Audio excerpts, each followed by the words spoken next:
and welcome to another hour of Free Agency Frenzy presented by Nike here on NFL Network. And we're hanging out at NFL Films in Mount Laurel, New Jersey. I'm Will Sullivan. Of course, it's been a wild week, and moves are still being made, and we'll get you up to speed on everything that's happening around the league. And along for the ride, my three buddies, Judy Batista, Sean O'Hara, Kim Jones.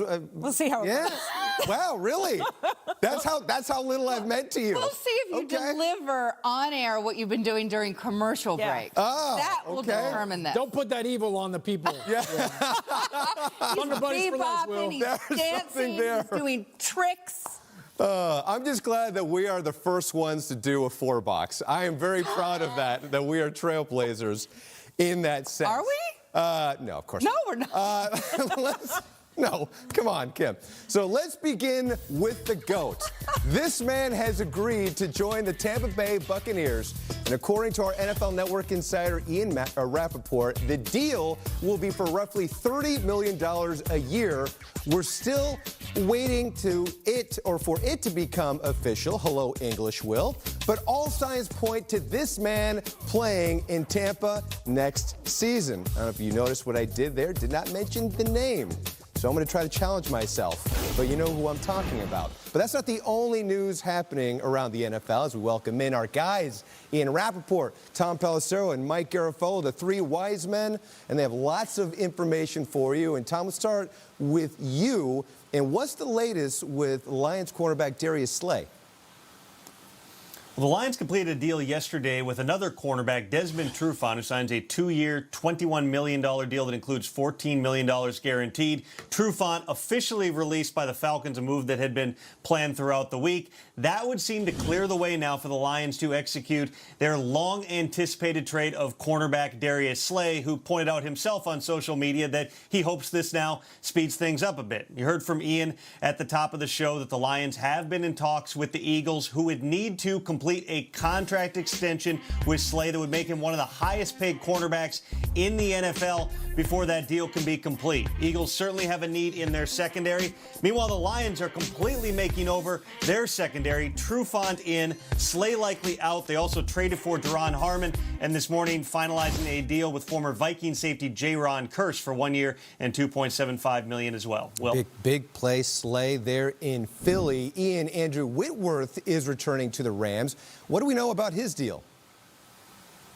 Yeah, and he got a big deal, especially for a 38-year-old left tackle, the ageless Andrew Whitworth. It was really not a surprise that he's headed back to the Rams. His options were retirement or play only for the Rams, and that's exactly what's going to happen. He gets a 3-year deal worth $30 million. He can get up to $37.5 million. It's actually the largest contract for a 35-plus-year-old non-quarterback in NFL history. There's a couple interesting quirks for this contract. First of all, he gets $12.5 million fully guaranteed, which means $2.5 million fully guaranteed comes not this year, but next year. So whether he plays or not, he still gets more than $2 million. Plus, because the Rams are weird and quirky, he also gets a $77 option bonus. Not $77,000, not $7,700, $77 because that's his jersey number because the Rams are weird. $77? That's just random. What? That's out of nowhere, Ian.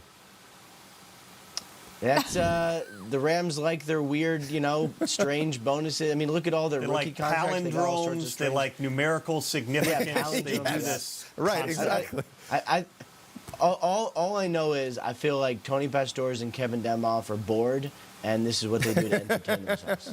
Oh, you got to occupy your time. Everybody is going stir crazy right now. Jeezy, Jadeveon Clowney is still on the market. Where do we stand on him and his market?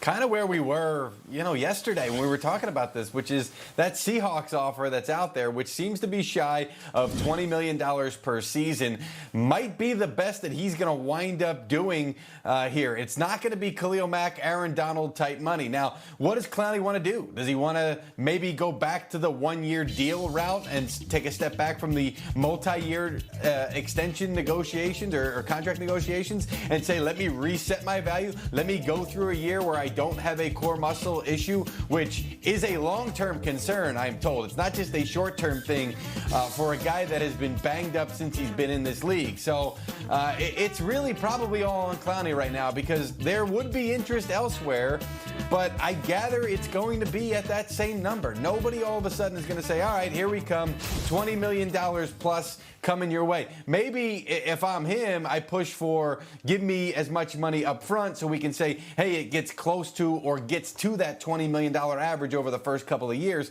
But the notion that he's going to get one of these blockbuster deals seems to have been busted quickly. You know what, Jeezy, though? Whatever deal that he gets, can he just add $90 to it? Maybe? If it's with the Rams, they'll probably do it for him. Yes, I don't think they can afford him. All right, gentlemen, thank you. As always, we'll be checking back periodically with you and looking at the top free agents available according to NFL.com. Jadeveon Clowney tops that list over Jameis Winston, Von Bell, Melvin Gordon, Robbie Anderson, and Everson Griffin, too. We have not brought up his name, but we have been bringing up Clowney's name a lot because we thought he would be off the board quickly. And Judy, it just seems that his market is just too rich for people at this point in time and perhaps unrealistic from his perspective. Yeah, I think Mike laid it out pretty well. It doesn't sound like anybody is going to reach the number that Seattle has out there. Nobody's going to pass it, that's for sure. So now it's going to be up to Jadeveon Clowney to make a decision. Maybe he does it on a one-year deal and says, all right, let me take another shot at it next year. Seattle may be the best spot for him anyway because they have the best medical information on him because he was just there. Don't forget, we are operating in this environment where you can't examine a player. Your own doctor can't examine the player. I would think with Jadeveon Clowney's long injury history, it's unfortunate, but that's a big part of his resume, that no team is going to offer him the kind of blockbuster deal he was hoping for until they can examine him themselves. So that part of the market has died for now, and that's what he's facing now. Again, perhaps it's a one-year deal, and then he takes another crack at it next year when hopefully everything's back to normal. And that injury history is a concern there, Kim. Yeah, and part of me just wants to replay what Judy just said because Sure, that was the perfect answer about Jadeveon Clowney. Can I also do this just for a second? Oh, I Kim. think Kim. I know Here we go. we're all in this together. We all are in this together.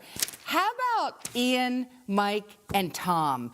They are on the air constantly. I go back to my hotel room. I get to put my feet up. I get to do whatever I want to do in terms of talking to WFAN yesterday or whatever the case might be. They're on the air time after time. They're doing a really great job. They all appear to be wearing the same suit today, too. Well, there you go. They've really, become like a boy almost band. one. But they're really, really terrific work by our insiders. And absolutely. I love every time they're on because they give us tons of... There we go. Yes.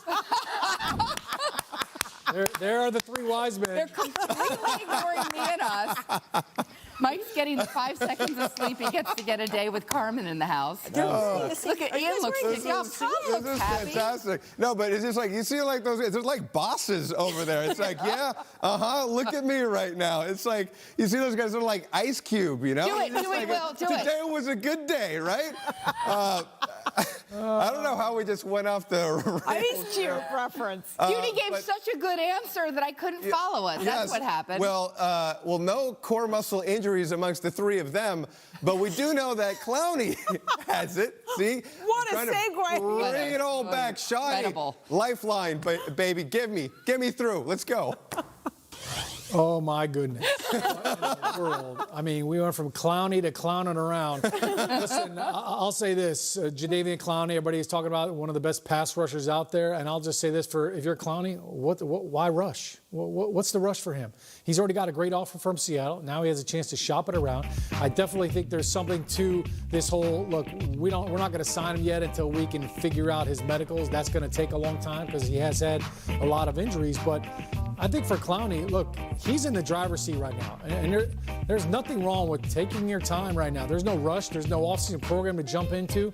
I think Seattle would probably be a great fit for him to come back to. But listen, there are offensive tackles right now that are begging and hoping that he does not come into their division. Keep him in the NFC West. All the other tackles and offensive linemen and tight ends, they don't want to have to block this guy. Forget about the pass rush. This guy will wreck your run game. You want to try to run at him? Guess what? He's going to beat your blockers. It's a tackle for loss. You can't run away from him because he's so fast. He can run down the line. He's going to beat your tight end across his face on the backside cutoff block. So Clowney, he is a game changer. He's a disruptor. Nobody wants to block him. Nobody wants to try to game plan for him. So I think for the rest of the league, keep him out there in Seattle. We don't want to have to deal with him. And they're hoping that he signs back with them. Yeah, but Sean, back in your time, though, you would have been able to handle Clowney. I would have cut him. Right? You know? Protect yourself, homeboy. See, but if you are an offensive lineman, how do you game plan for a guy like that? I mean, is just double teams the whole time? I mean, yeah, you got to scheme for him. You want to attack him, try to double team him. Obviously, you want to get him out in space. That's the big thing. So, you're telling your quarterback when you break the huddle, get the ball out. And a lot of prayer as well. That also usually does the trick. Living on a prayer. You going Yes. JBJ on? There we go. I Hey, feel you. Bon Jovi, we're in New Jersey. Come on, that's what it's all On a about. steel horse you ride. I'm a cowboy. So, James needs a new job. He's not a cowboy. Cam needs a gig, too. What's next for these two? And will they be starting somewhere in 2020 when we come back on Free Agency Frenzy presented by Nike?